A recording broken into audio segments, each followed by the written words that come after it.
and their transport was a big ship called the Great Bear. The two of them worked at various jobs there, which also included harvesting tobacco. And so finally, on June 9th, 1956, they were married in London with a few family and friends in attendance. In December 1956, they moved to the South Bend area. That's where our story starts. He joined his brother Pete and worked as a mechanic on the west side of South Bend.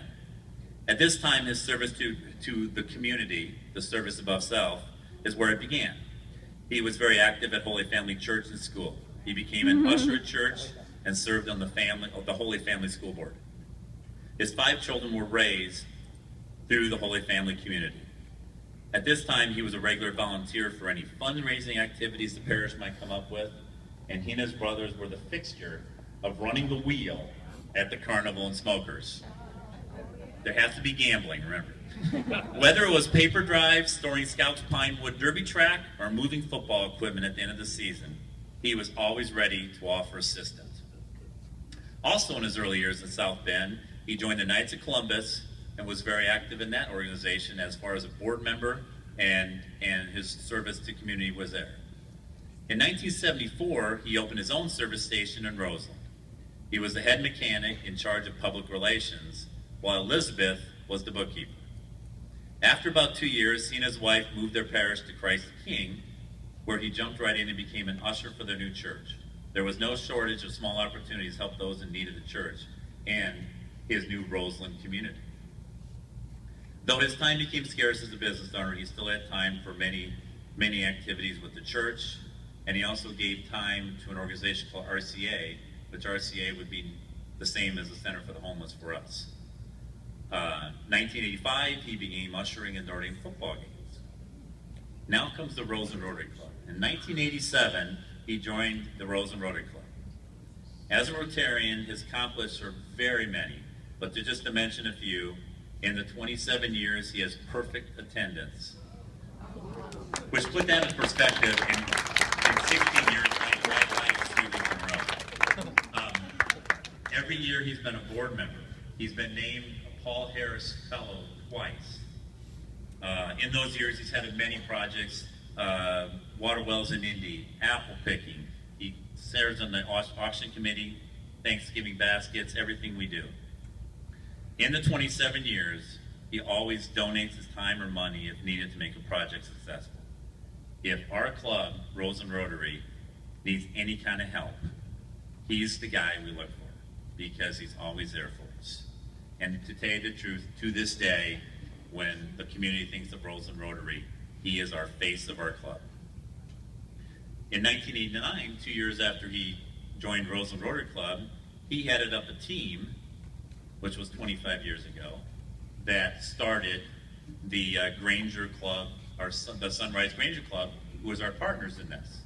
So not only is this gentleman very active on our club, he actually started our partner in this group.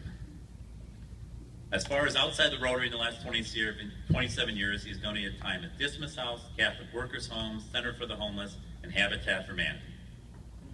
His story got a little better for me, is fact, when he was living in Florida at the spry age of 70, our recipient actually had a heart attack while slinging a hammer on a Habitat home.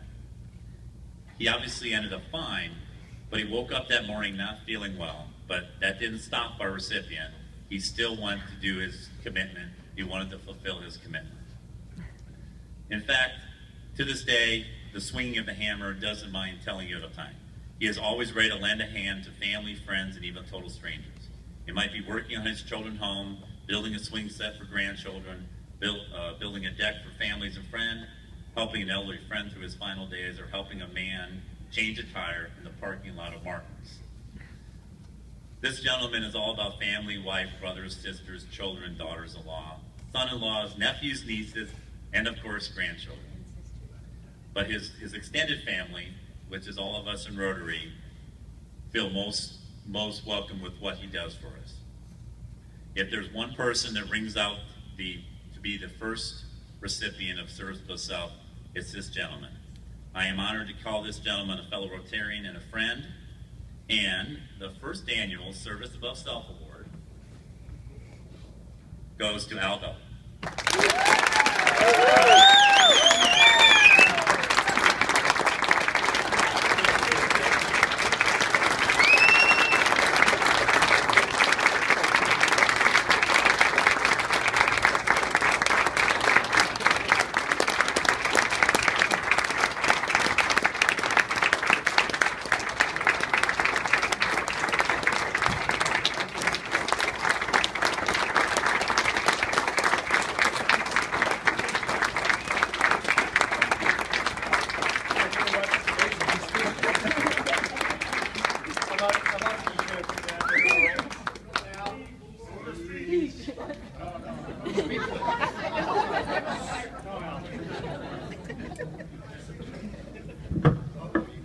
I think you overdid it a little bit, but I didn't expect this. It was wonderful.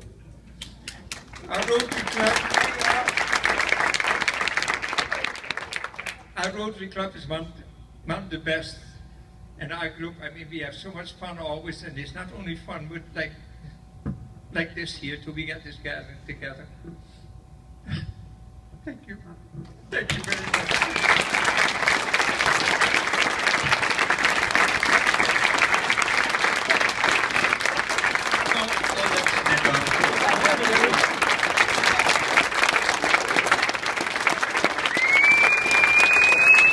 If the Rotary comes around and asks for a handout, please do so. Thank you very much for coming. I appreciate that. I didn't know my granddaughters were coming today. I didn't know any. They all had it planned well. Thank you very, very much. Yeah, We love you.